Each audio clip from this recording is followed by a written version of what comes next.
Assalamualaikum warahmatullahi wabarakatuh. Jumpa kembali anak-anak semuanya. Kita hari ini akan menjelaskan tentang pertemuan kedua kita yang sudah didiskusikan sebenarnya di forum grup-grup kita. Cuma hari ini Ibu akan mereview untuk anak-anak semuanya, menjelaskan kembali supaya lebih paham gitu ya tentang materi-materi yang telah dibahas. Ada 4 yang akan dibahas hari ini, yaitu pertama tentang sejarah bagaimana BK ada di Indonesia. Yang kedua nanti kita akan bahas tentang bagaimana sih posisi dan urgensinya BK ada di sekolah. Yang kedua, yang ketiga itu bagaimana posisi BK di sekolah dan di luar sekolah. Dan yang terakhir nanti kita akan bahas gimana sih kondisi BK di sekolah saat ini. Nah, untuk itu Ibu harapkan Anda semua menyimak penjelasan Ibu yang akan Ibu jelaskan berikut ini. Terima kasih.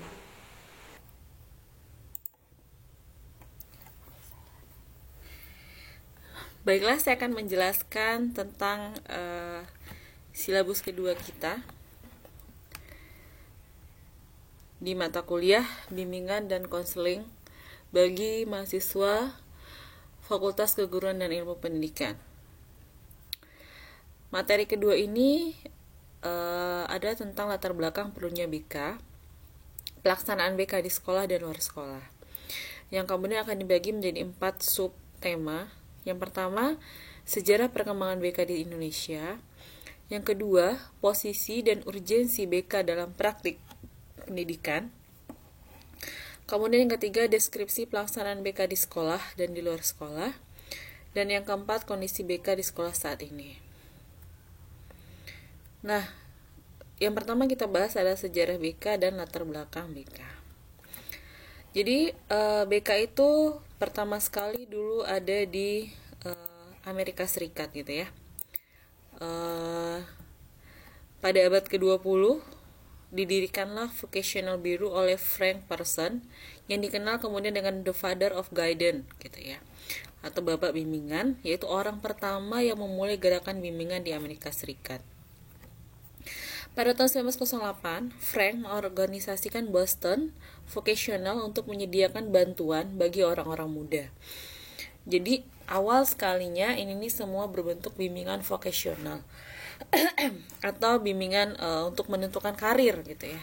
Jadi awal sekalinya adalah bimbingan karir.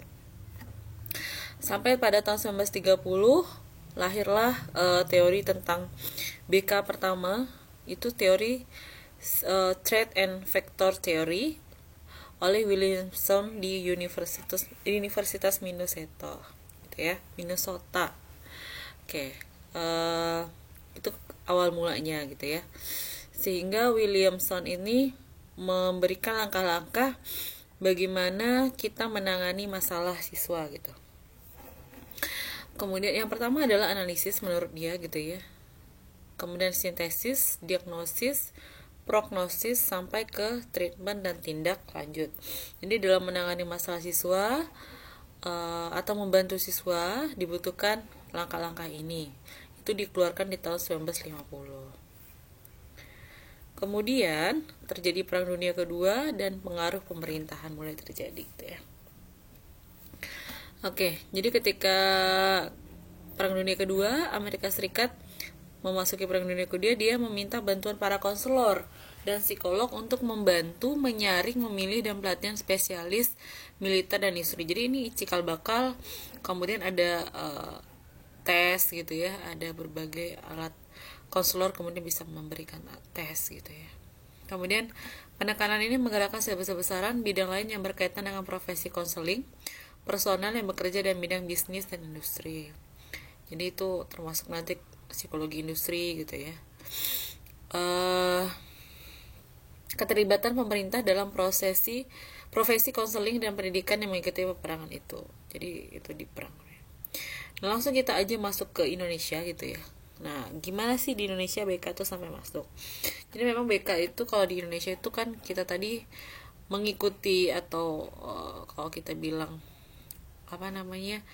berkiblat, tapi sebenarnya nggak berkiblat juga, kita itu ke arah ke Amerika gitu ya, karena memang Amerika aja mengeluarkan pertama kali dekade 40-an, 50, 60, 70, 80 sampai sekarang gitu ya, sudah menyongsong era lepas landas gitu ya. Jadi BK itu sudah masuk ke tidak perjuangan. Nah, ini perintisan sebenarnya di Indonesia itu tahun 60-an masuk ya. Dia di salah satu universitas di Indonesia ada kuliah bimbingan penyuluhan dulu namanya gitu. Jadi beberapa kali namanya bertukar, pernah jadi bimbingan penyuluhan, bimbingan konseling gitu ya. Sejarah lengkapnya mungkin bisa dibaca nanti di mana-mana. Itu sejarah, saya tidak terlalu meminta, bukan tidak perlu paham gitu, cuman ya itu sejarahnya mungkin bisa dibaca di berbagai tempat gitu ya. Intinya sebenarnya kapan BK masuk Indonesia itu tahun 1960-an gitu ya. Nah, kita akan langsung masuk ke posisi dan urgensi BK dalam praktik pendidikan. Jadi posisi dan urgensi BK dalam praktik pendidikan. Apa sih posisi BK? Apa urgensinya dalam praktik pendidikan? Kenapa sih kita harus tahu dan kenapa kita harus belajar tentang BK gitu. Nah, kita baca dari surat keputusan Menteri nomor 026 tahun 1989. Jadi secara eksplisit pekerjaan bimbingan penyuluhan atau sekarang bimbingan konseling ini sudah ada di surat keputusan menteri ini tahun 1989 gitu ya. Itu sejarah lagi gitu ya. Kemudian dipertegas pada tahun 1990 nomor 28 gitu ya. Dilanjutkan ya ini itu tentang pendidikan dasar dan pendidikan menengah gitu ya. Jadi ada dua PP waktu itu nomor 28 dan nomor 29. Nah, di dalam kedua peraturan tersebut dituangkan bahwa bimbingan merupakan bantuan yang diberikan kepada siswa dalam rangkaian upaya menemukan pribadi, mengenal lingkungan, dan merencanakan masa depan. Sehingga di sanalah peletakan dasar bahwa BK itu perlu, urgen, posisinya seperti apa di sekolah gitu ya. Nah, dan BK atau bimbingan ini diberikan oleh seorang guru pembimbing gitu. Kemudian pendidikan sebagai upaya pengembangan individu. Nah, gitu. Dilanjutkan lagi gitu ya dengan berbagai SK-SK lainnya gitu ya. Nah, kemudian inilah dia posisi BK dalam praktik pendidikan gitu ya. Jadi kita anggap ini sebuah sekolah, maka di sekolah ini ada 3 hal penting gitu ya. Yang pertama adalah manajemen and education supervision. Kemudian ada teaching curriculum, educational title, special education, and remedial. Nah, di sini ada guidance and counseling. Kemudian ada other student service. Nah, kalau ada bagian dari lingkaran ini yang tidak ada, tentu lingkaran ini tidak utuh gitu ya. Maka itulah kita mengatakan di sini bahwa BK itu penting dalam satu satuan pendidikan. Nah, siapa di sini? Nah, ini manajemen ini biasanya ada kepala sekolah. Kalau di sekolah ada siapa lagi? Ada TU gitu ya. Kemudian ada pengawas, ada semacam itu unsur-unsur manajemen dan supervisi. Di sini adalah Anda sebagai guru mata pelajaran. Ada kurikulum di sana, ada mata pelajaran, ada remedial, semuanya ada di sini. Anda di sini sebagai guru mata pelajaran. Dan di sini ada guidance counseling, ada bimbingan dan counseling. Jadi, optimal student development itu akan terjadi jika 3 hal ini ada gitu ya. Oke. Karena ini student development, ini teaching di sini, ini leadership. Maka perlunya BK itu sangat perlu. Kenapa? Ya itu tadi gitu ya. Dia perlu untuk student development gitu ya. Biar nggak bisa gitu ya hanya teaching kurikulum, hanya educational title gitu, hanya ada manajemen, ada supervisi, tapi tidak ada guidance and counseling. Jadi itu kepentingannya gitu ya. Kita akan lebih kenapa gitu ya. Ada beberapa alasan mengapa BK perlu. Nah, gitu ya. Pertama, perkembangan iptek. Kita tahu semuanya bahwa saat ini teknologi berkembang dengan sangat cepat gitu ya. Dalam sesaat gitu ya, tiba-tiba sudah banyak hal yang kita tidak sangka menjadi ada gitu ya dalam dunia ini gitu ya. Kita bisa menjangkau dunia hanya dengan memegang handphone kita gitu ya, kita bisa kemana saja gitu. Dulu yang nggak bisa seperti itu. Nah, itu perkembangan iptek yang sangat cepat itu perlu ada kontrol gitu. Salah satu kontrolnya adalah dari guru pembimbing sebenarnya, selain mungkin orang tua di rumah gitu ya. Kemudian yang kedua, dari makna dan fungsi pendidikan. Kalau saudara-saudara semua baca undang-undang pendidikan, maka sebenarnya di sana ada gitu ya. Apa arti pendidikan? Pendidikan adalah katanya usaha sadar dan terencana gitu ya. Nah, di dalam sana ada unsur ingin mengembangkan potensi, ingin membentuk anak yang berakhlak mulia. Nah, itu semua bisa dibantu dengan hadirnya guru BK di sekolah. Bukan berarti guru lain tidak gitu ya. Guru mata pelajaran tidak bisa melakukan itu, cuman guru mata pelajaran tentu akan lebih fokus pada mata pelajarannya gitu ya.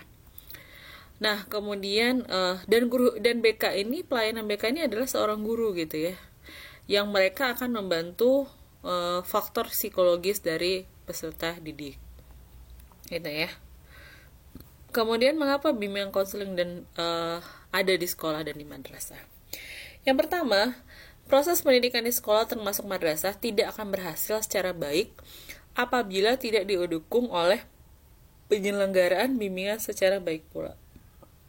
Jadi gini, sekarang kita sering gitu ya mendengar bahwa banyak sekolah yang sebenarnya tidak punya ruangan BK, mereka tidak punya jam guru BK untuk masuk sekolah, masuk ke kelas gitu ya, tidak diberikan kesempatan. Nah, sebaik-baik sekolah yang mau berhasil, dia harus memiliki ini semua gitu ya. Bukan hanya sekolah sebenarnya, universitas pun perlu punya penyelenggaraan bimbingan konseling yang baik gitu ya. Jadi kalau siswa punya sesuatu masalah atau bukan masalah, karena BK itu nanti kita akan lihat tidak hanya terkait dengan masalah, tapi juga pengembangan potensi yang ada dalam diri.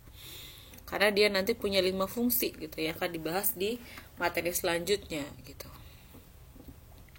Kemudian pelayanan BK di sekolah dan madrasah sangat penting untuk dilaksanakan guna membantu siswa mengatasi berbagai masalah. Nah, ini masalahnya, nah gitu, bisa jadi dalam masalah ini bahkan masalah penggunaan waktu senggang dan lain-lain. Ada 10 jenis masalah nanti. Nah, bagaimana deskripsi pelaksanaan BK di sekolah dan luar sekolah? Kalau di sekolah ada 4 yang akan ditangani oleh seorang guru pembimbing. Itu bidang-bidang dalam bidang pribadi itu misalnya tidak percaya diri, rendah diri, kemudian tidak tidak memiliki self esteem yang baik dan segala macam, itu dalam bidang pribadi. Kemudian ada bidang sosial, ketidakmampuan membina hubungan sosial dengan teman, dengan guru, atau dengan lingkungan sekitar, itu dalam bidang sosial. Kemudian belajar, tidak bisa mencatat dengan baik segala macam, itu sebenarnya juga masuk dalam kawasan guru bimbingan dan konseling. Kemudian yang keempat ada karir. Siswa kan harus sudah menentukan karirnya. Dari SD itu karirnya berarti ke SMP. Apakah dia mau masuk SMP? Apakah dia mau masuk madrasah? Apakah dia akan masuk pesantren? Ataukah dia akan bekerja gitu ya? Ada karir. Dari ke SMP ke SMA juga demikian. Apalagi dari SMA menuju ke jenjang yang lebih tinggi. Nah, 2 hal di bawah ini, keberagamaan dan keluarga, itu biasanya tidak ditemukan, bukan tidak ditemukan di sekolah ya, cuman masalah ini lebih kepada BK nanti di luar sekolah. Jadi yang 1 sampai 4 ini adalah pelaksanaan BK di sekolah. Kemudian yang kedua ini biasanya terkait dengan BK luar sekolah. Lalu apakah di BK di luar sekolah tidak ada yang 4 ini? Ada. Kalau BK luar sekolah dia komplit gitu ya. 6 ini komplit. Mungkin yang nggak ada belajar, tapi belajar itu dalam artian luas juga ada gitu ya. Nah, di sekolah kita lebih fokus kepada 4 hal. Kalau di luar sekolah mungkin kita bisa fokus ke 6 hal ini gitu ya. Keberagamaan ini adalah unsur-unsur yang sedikit sensitif. Nah, biasanya klien-klien konseling keberagamaannya atau bidang bimbingan keberagaman ini biasanya konselornya juga akan mencari klien-klien yang satu keyakinan gitu ya. Karena kita sebenarnya sudah ada gitu ya. Misalnya kayak ada konseling Nasrani, ada konseling Islam. Kalau kayak di universitas Islam gitu ya, itu kan namanya BKI ya, bimbingan konseling Islam gitu. Juga ada kayak di Universitas Kristen Indonesia itu ada BK-nya juga gitu, BK-nya Nasrani, Hindu, Buddha. Jadi mereka sebenarnya sudah punya masing-masing gitu ya. Kemudian ada keluarga. Kalau di sekolah kan kita fokusnya tidak ke bidang, walaupun nanti bisa jadi kenapa ada masalah 4 ini, karena ada masalah keluarga.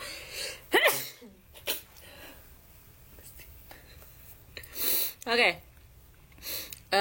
Kemudian jadi kalau gitu guru BK bisa menangani semuanya? Enggak ya. Ada 6 hal yang tidak bisa ditangani oleh seorang konselor atau seorang guru pembimbing. Yang pertama, masalah itu ketika berkaitan dengan fisik. Maksudnya gimana? Misalnya ada klien datang nih, atau siswa datang, ibu saya sakit kepala. Kenapa kamu sakit kepala gitu ya? Oh, saya main hujan kemarin, Bu. Saya kehujanan kemarin gitu. Berarti itu bukan kawasan dari guru BK, itu kawasan dari dokter atau tenaga medis lainnya. Tapi kalau dia datang, ibu saya sakit kepala, kenapa kamu sakit kepala? Saya semalam nggak bisa tidur, saya memikirkan masalah yang sedang saya hadapi, maka dia bisa mengkonselinginya. Jadi basic kenapa itu perlu gitu ya. Yang kedua adalah masalah-masalah terkait dengan psikoterapika gitu ya, dan penyalahgunaan obat terlarang. BK itu ada batasannya nanti sampai di mana dia bisa menangani gitu ya. Tapi kalau ketika sudah masuk kawasan terapi atau lagi kriminal, itu sudah masuk ke ranahnya masing-masing. Misalnya kalau psikoterapinya itu biasanya masuk RSJKO atau masuk ke lembaga-lembaga khusus gitu ya. Gitu. Jadi dia tidak menangani sampai sejauh itu. Karena kecanduan itu beda gitu ya masalahnya. Kemudian ketika masalah itu terkait dengan kriminal. Nah, ketika masalahnya kriminal, maka guru BK atau konselor juga tidak bisa menangani. Itu sudah haknya penegak hukum gitu ya. Jadi ketika masalah kliennya adalah masalah kriminal, maka konselor harus mengalih tangan kasuskan ini ke penegak hukum. Kemudian, nah ini magic gitu ya. Bukan magic juga, apa sih istilahnya gitu ya. Yang ada hubungannya sama paranormal gitu ya. Nah, jadi misalnya kan ada nih klien-klien yang datang, atau guru atau siswa yang datang misalnya dengan membawa masalah merasa diguna-guna dan segala macam. Kan guru BK mungkin sudah mencoba merasionalisasikan tapi tidak bisa. Maka kalau dia tetap meyakini dirinya dalam pengaruh hal-hal seperti ini, guru BK boleh memberikan alih tangan kasus. Silahkan kamu ketemu misalnya sama pemuka agamamu gitu ya. Mungkin kalau Islam, ini perlu diruqyah gitu ya, dan lain-lain sebagainya. Jadi ketika memang itu dia, si klien meyakini dia tidak atau dia dalam pengaruh hal-hal yang sifatnya seperti itu gitu ya. Nah, maka kita boleh mengalih tangan kasuskan. Kemudian yang terakhir, ketika itu masalahnya sudah masuk ranah psikologi abnormal gitu ya. Jadi BK itu menangani orang normal bermasalah, itu kuncinya ya. Jadi dia normal, dia punya masalah. Dia normal nih, tapi dia punya masalah dengan pasangannya. Dia normal nih, tapi dia punya masalah dengan kepercayaan diri. Nah, itu bisa ditangani. Tapi ketika dia sudah masuk ke yang lebih dari normal gitu ya, kita nyebutnya sudah abnormal gitu ya. Nah, maka si guru BK atau si konselor bisa mengalihkan kepada psikolog atau psikiater. Nah, gitu ya. Jadi semuanya berarti bisa gitu ya. Masalah-masalah yang sifatnya bukan 5 hal ini ditangani oleh konselor atau guru BK. Tapi ketika dia sudah di dalam kawasan 5 ini, maka guru BK biasanya sudah mengalih tangan kasuskan gitu ya. Nah, lalu bagaimana BK di sekolah dan luar sekolah nih tadi ya. Kalau di sekolah seperti yang sudah saya sampaikan di atas, di luar sekolah itu BK ada di beberapa perusahaan dan pemerintahan. Misal gini, kayak di lembaga pemasyarakatan, di lapas, terutama di LPKA ya, itu ada konselornya. Kemudian di mana lagi? di beberapa perusahaan misalnya kayak HR-nya itu biasanya dari konseling gitu ya. Jadi konselor itu tidak hanya di sekolah, tapi juga sebenarnya sudah banyak didapat di berbagai perusahaan swasta, pemerintahan, kemudian di seperti di organisasi gitu ya. Jadi udah ada konselornya ditaruh di sana gitu ya. Dan ada juga BK-BK yang sudah buka praktik sendiri gitu ya, praktik sendiri. Jadi konselornya sudah punya praktik sendiri, Anda bisa datang ke sana konseling sendiri. Jadi dia tidak di sekolah aja, tapi juga di luar sekolah gitu ya. Nah, gimana kondisi BK saat ini? Sejauh ini sebenarnya sudah banyak yang bagus gitu ya. Tapi ya tidak dipungkiri masih banyak yang belum bagus gitu ya. Nah, gimana kondisi BK beberapa sekolah yang keliru? Nah, kalau yang bagusnya mungkin bisa kita cari sini. Kalau yang kelirunya nih yang banyak gitu ya.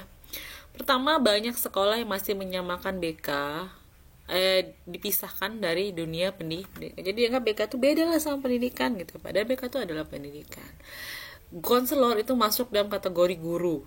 Kalau kita baca undang-undangnya, guru adalah gitu ya, ada 8. Nah, di sana ada konselor 1, katanya tutor, konselor katanya gitu ya. Jadi guru itu termasuk konselor itu termasuk pendidik gitu ya. Kemudian guru BK dianggap polisi sekolah. Nah, ini masih banyak sekali nih, nggak tahu mungkin di sekolah saudara dulu juga. Guru BK itu adalah polisi sekolah, tukang razia gitu ya. Kemudian BK dianggap pemberi nasihat. Padahal BK itu sangat menghindari yang namanya nasihat. Kita jarang memberikan nasihat gitu ya. Nah, kalau ada yang seperti itu, itulah kekeliruannya. Kemudian BK hanya menangani masalah insidental ya. Kalau ada siswa berantem gitu ya, dibawa ke BK. Ada siswa bolos, dibawa ke BK. Nah, padahal nggak itu gitu ya. Kemudian BK dibatasi pada klien tertentu saja. BK tuh melayani orang kurang normal katanya, orang sakit. Nah, ini ada kekeliruan yang sering kita temui di lapangan tentang guru BK. Tapi alhamdulillah beberapa sekolah yang pernah saya temui itu sudah bagus BK-nya. BK sudah tidak seperti ini lagi, sudah jauh lebih baik, sudah sesuai dengan karakteristik guru BK yang semestinya gitu ya. Nah, kita sudah masuk slide terakhir. Terima kasih, itu tadi penjelasan singkat saya tentang bagaimana sih BK di sekolah saat ini, apa urgensinya gitu ya. Oke. Saya kiri, assalamualaikum warahmatullahi wabarakatuh. Oke, itulah tadi ya penjelasannya tentang 4 hal penting di minggu ini. Semua dapat dipahami dengan baik, dapat dimengerti dan bermanfaat buat kita semua. Terima kasih. Assalamualaikum warahmatullahi wabarakatuh.